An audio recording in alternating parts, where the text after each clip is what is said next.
પાટણ શહેર સહિત જિલ્લામાં 4 દિવસના વિરામ બાદ ધીમી ધારે વરસાદે આગમન કર્યું। જો કે સામાન્ય વરસાદ હોવા છતાં પાટણના નીચાણવાળા વિસ્તારોમાં પાણી ભરાઈ ગયું। ખાસ કરીને પારેવા સર્કલથી ખારકશા પીર જવાના માર્ગ પર વરસાદી પાણી ભરાતા વાહન ચાલકો અને રાહદારીઓને ભારે હાલાકીનો સામનો કરવો પડ્યો। આ પરિસ્થિતિએ શહેરના ડ્રેનેજ સિસ્ટમની ખામીઓને ઉજાગર કરી છે।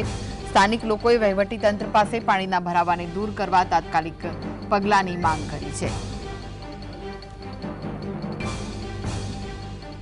तो पाणी भराता वाहन चालकों ने जे राहदारीओ त्यांथी पसार थाय छे तेमने भारे हालाकीनो सामनो करवो पड्यो हतो, कारण के थोड़ा वरसादमां ज पाणी भराता तेमनी पण मुश्केली वधी छे।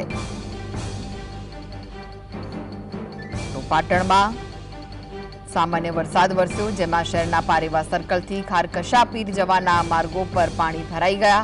त्यांथी जे वाहन चालको पसार थई रह्या छे तेमने पण मुश्केलीनो सामनो करवो पड़ी रह्यो छे।